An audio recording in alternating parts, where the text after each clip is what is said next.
कैसे आप सब अभी अचानक लाइव देख रहे होंगे आप हमें।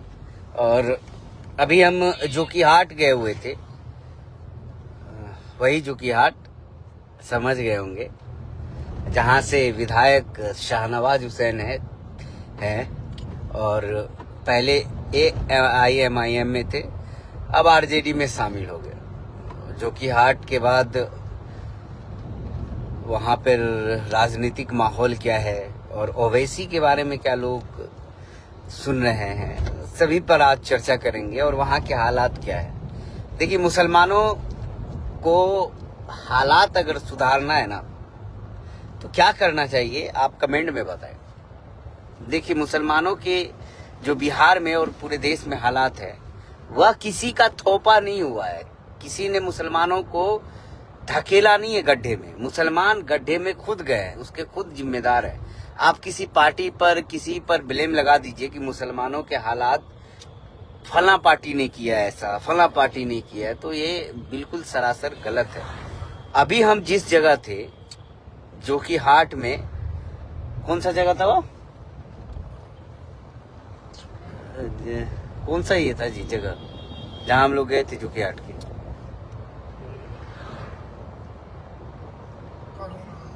नहीं करुणा नहीं थी। जोकीहाट के फ्लाईओवर से थोड़ा सा लेफ्ट लेने के बाद फ्लाईओवर के पास ही है।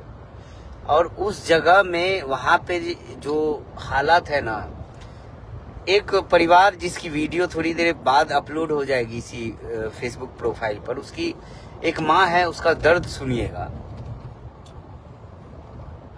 कई महीनों से बेड पर है, उसे पैरालिसिस मारा है, एक हाथ एक पांव उसका काम नहीं करता और उनको एक वक्त की रोटी नहीं मिल रही थी।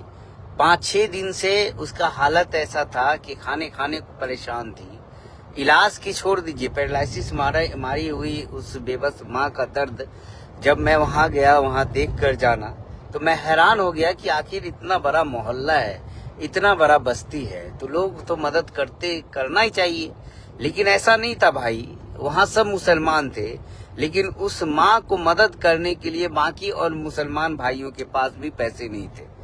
ऐसी हालात उस बस्ती की थी। सभी लोग गरीब तबके के लोग थे, बेचारे बाहर मजदूरी किया करते हैं और जवान होते ही कह लीजिए बाहर निकल जाते हैं कमाने के लिए। कोई घर पे नहीं रहता, कोई नौजवान मुझे घर पे नहीं मिला।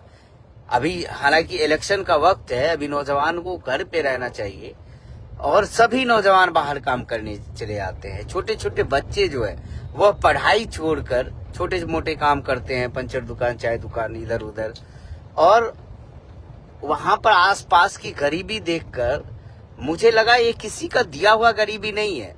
लोग जो कभी बीजेपी, कभी RJD, कभी जदयू, कभी फलना पार्टी, कभी चिल्ला पार्टी यूं करते रहते हैं, तो इसमें क्या आपको लगता है क्या इलेक्शन से, सरकार बनने से, सरकार बिगड़ने से, विधायक बनने से, विधायक न बनने से क्या मुसलमानों का भला हो पाएगा?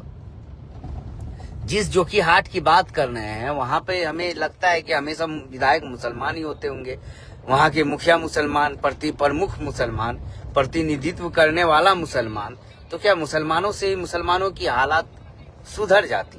और सुधर जाती तो वहां के हालात क्यों नहीं सुधरी? जोकीहाट जैसा बहुत जगह है सीमांचल में, वहां के हालात क्यों नहीं सुधर रहे जब मुसलमान ही सारा चीज है? तो ना कोई पार्टी, ना कोई पॉलिटिक्स, ना कोई आपके कौम के रहनुमा, कोई आपका भला नहीं कर सकते जब तक आप खुद से भला अपना करना न चाहो। जी हाँ, ये सही बोल रहा हूं मैं, आपको समझना पड़ेगा। आपको अगर खुद से भला सोचना है, खुद से भला करना है, तो यह बेड़ा आपको ही उठाना पड़ेगा, आपको ही उठाना पड़ेगा यह बेड़ा। आप कौम के नौजवान हैं, आप अगर अपने घर के जिम्मेदार हैं, जो हमारी इस वीडियो को देख रहे हैं,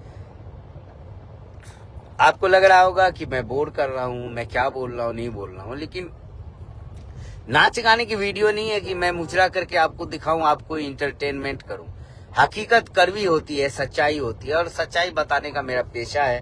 मैं पेशे से पत्रकार हूं, मेरा काम ही यही।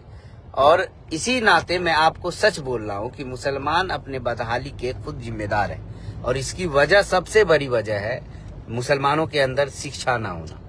मुसलमान अनपढ़ रह गया, वह बेचारे मुसलमान के बच्चे सड़कों पे दर-बदर फिरने लगे, मुसलमान के बच्चे बाहर में मजदूरी करने लगे, मुसलमान के बच्चे पंचर बनाने लगे, मुसलमान के बच्चे चाय दुकान पर चाय बेचने लगे। किसी का नुकसान नहीं हुआ, कोई नेता का नुकसान नहीं हुआ। क्या कभी ओवैसी को आपने देखा इन मुद्दों पर बात करते हुए? क्या कभी ओवैसी का जो बड़ा बड़ा अस्पताल है, बड़ा बड़ा कॉलेज है, बड़ा बड़ा इंस्टीट्यूट है, क्या आपने देखा है? सीमांचल में पांच विधायक बने, लोगों ने उन्हें जितवाया। 5 विधायक छोड़ दीजिए, 5 सालों में उन्होंने एक भी ऐसे स्टूडेंट का एडमिशन करवा दिया हो जो गरीब हो बेचारा, अपने मेडिकल कॉलेज में करवा देता, अपने स्कूल में 5-10 स्टूडेंट का यहाँ पे एडमिशन करवा देता यहाँ के गरीब बच्चों का। तब मैं समझता ना कि आप रहबर है। कोई पार्टी, कोई पॉलिटिक्स जिम्मेदार नहीं है। आज जब इलेक्शन आया तो अपना पार्टी, अपना झंडा, अपना डंडा, अपना कौम का कौन भला सोचता है? अरे मैं बोल रहा हूँ, मैं उस जगह से अभी आ रहा हूँ जहाँ पर मुझे लगता है जिस गांव में मैं गया था वहाँ पे 80% मुस्लिम ही है, हर प्रतिनिधि मुसलमान है। लेकिन उस मुसलमान की बस्ती में मुसलमान की माँ का ऐसा हाल कि 5 दिन से बेचारी भूखी थी, खाने को दाने नहीं थे। हमसे जितना बन पड़ा हम मदद करके आए हैं। और आप लोगों को पता है कि हम एनजीओ चलाते हैं, जवान सलार फाउंडेशन, और उस पे जो आप 10-20 रुपए करके भी मदद कर देंगे ना, तो इंशाल्लाह वो पैसे वैसे लोगों तक पहुंचेंगे जो बिल्कुल जरूरतमंद है। और इंशाल्लाह हमारी कोशिश भी होती है कि जरूरतमंद लोगों की घर जाकर मदद करना। मैं चौक चौराहों पर ऐसा नहीं है कि किसी को दे दिया, वीडियो बना लिया वीडियो बनाने के लिए, नहीं, मैं उनके घर जाता हूँ। मैं लगभग 100 किलोमीटर का सफर करके मैं उनके घर गया हूँ। अभी मैं वापस घर जा रहा हूँ अपने। तो आप इन बातों को समझिए कि मुसलमान को अगर मुसलमान का भलाई सोचना है तो शिक्षा पे जोर डालना पड़ेगा। बाबा अम्बेडकर साहब ने क्या कहा था? शिक्षा शेरनी का ऐसा दूध है जो पिएगा वह दहाड़ेगा। आप अगर नहीं पढ़े हैं, आप हमारी वीडियो को देख रहे हैं, तो आपसे मैं हाथ जोड़कर गुजारिश करता हूं कि पार्टी पॉलिटिक्स का झंडा डंडा जोड़ने से अच्छा है, किसी का चादर बिछाने से अच्छा है, अपने बच्चों के लिए चिटाई बिछाइए और उस चिटाई पे उसे कहिए पढ़ने के लिए। आप झंडा लगाने से अच्छा है कि आप दो वक्त की मजदूरी कीजिए और अपने बच्चों को आप सरकारी स्कूल में ही पढ़ाइए, निगरानी से पढ़ाइए। अपने बच्चों को आप प्राइवेट स्कूल ना भेज सकते हो तो सरकारी स्कूल में भेजिए।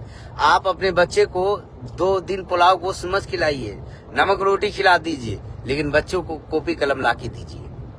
आप अपने बच्चों को ये मत कहिए कि तुम जाओ चाय दुकान पान दुकान पे काके कमाओ, 5 रुपए रखो बचा के। आप मत कहिए कि आप जाके मिस्त्री गैरेज में हुनर सीखो। अभी वक्त नहीं है हुनर सिखाने का, अभी वक्त है एजुकेशन में हुनरमंद होने का। आप जब तक एजुकेशन में अपने आप को मजबूत नहीं करोगे, आप ये जो कहते हो कि सिस्टम ने, महंगाई ने हमारी कमर को तोड़ दिया, सरकार मुसलमान के खिलाफ है, ये मुसलमान के खिलाफ है, वो मुसलमान के खिलाफ है, और बड़ी बड़ी भाषण आप मीडिया पर देखते हो, फेसबुक पर देखते हो, आपका कौमी जज्बा जग जाता है। आप भी कहते हो ला इलाहा इल्लल्लाह मोहम्मदुर रसूलुल्लाह और नारे लगाते हो लंबी लंबी, और आपके बच्चे होटल पे जाके पंचर बनाते हैं, होटल पे चाय दुकान पर चाय देने का काम करते हैं। आपके बच्चे, हमारे बच्चे जाकर चाय दुकान पर लोगों के जूठन साफ करते हैं। बच्चों पे तो रहम खाइए। अपनी जिंदगी को तो आपने बर्बाद कर रखा है, हमने अपने कौम को बर्बाद कर दिया है। हम सही जगह मेहनत नहीं कर रहे हैं। हम कहाँ मेहनत कर रहे हैं? किसी का झंडा ढोने में, किसी का डंडा ढोने में, किसी के लिए लड़ने में।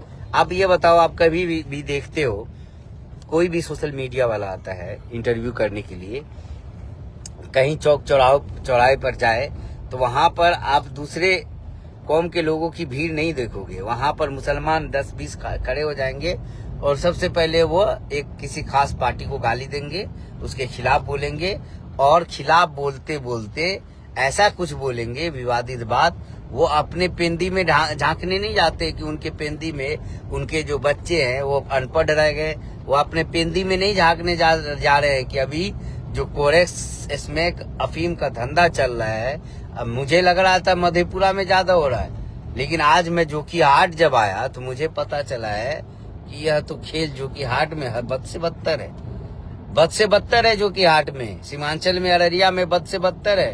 कभी ओवैसी साहब को इस पे सुना आपने? आप कौम के रहनुमा की बात करते हो, कौम करते हो, तो कभी आपने सुना? 80-90% पता चला वहां पर कि युवाओं में चरस, अफीम, कोरेक्स का नशा का भूत सवार है।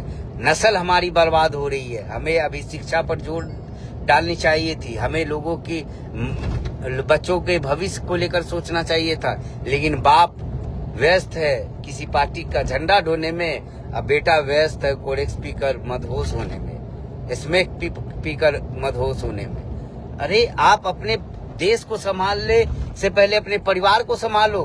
आपके बच्चे नशा कर रहे हैं, आप अपने गांव को संभालने से पहले अपने घर को संभालो। आप अपने मुस्लिम के रहनुमा के पीछे दौड़ लगाने से पहले अपने बच्चों के पीछे दौड़ लगा लो थोड़ा सा, तब हालात मुसलमानों का बदलेगा। सिर्फ पार्टी या नारा देने से मुसलमानों का हालात नहीं बदलेगा। ये तो वही कहानी होगी, संसद भवन में बिल फाड़ दिया। क्या हो गया बिल फाड़ के? क्या हो गया बिल फाड़ के? संसद भवन संविधान से चलता है, बहुमत से चलता है। आपके अकेले बिल फाड़ने से कुछ नहीं चलता। और भाई साहब कहते हैं, हमारे ओवैसी साहब, कि अब जो हमारे सामने खड़ा होगा वो फिरौन नमरूद होगा। बताइए, फिरौन नमरूद, और मुसलमान को ही कह रहे हैं। तो आप कैसी कैसी भाषा को ला रहे हो या पॉलिटिक्स में, और करना क्या चाहते हो आप? ठीक है, आप लोग जज्बाती बन रहे हो, हमारे भाई जज्बाती हो रहे, लेकिन जज्बाती होने से पहले आप समझिए, अपना तो भला कर लीजिए मेरे भाइयों, अपने बच्चों का तो भला कर लीजिए, थोड़ी शिक्षा पे तो ध्यान दे दीजिए। आप दूसरे का झंडा डंडा और नारे तकबीर लगाने से पहले बच्चों को शिक्षा दे दीजिए। क्या हमारे कुरान शरीफ में नहीं बताया गया कि पढ़ो? ऐसा तो नहीं कहा गया सिर्फ कुरान शरीफ पढ़ो, ऐसा तो नहीं कहा गया सिर्फ उर्दू पढ़ो, अरबिक पढ़ो। कुछ कहा गया है स्पष्ट रूप से, पढ़ाई पर जोर दी गई। पढ़िए आप अगर खुद नहीं पढ़े तो बच्चों को पढ़ाइए, और बच्चों को आप अगर लेबर मिस्त्री है, कोई गलत काम कर रहे हैं या सही काम कर रहे हैं, मजदूरी कर रहे हैं, तो उस काम से अपने बच्चों का ध्यान हटा दीजिए। उनको सपना दिखाइए, कहिए देखो सपना कि कल तुम्हारे पड़ोस का बच्चा अगर IPS IAS बन सकता है दूसरे कौम का, तो तुम क्यों नहीं बन सकते? संविधान ने तुम्हें अधिकार दिया है, तुम लड़कर, पढ़ाई कर झंडे से डंडे से नहीं लड़ना है, शिक्षा से लड़ना है। उसके बच्चे अगर पढ़ लिख कर कंपटीशन एग्जाम निकाल सकते तो तुम क्यों नहीं निकाल सकते भाई?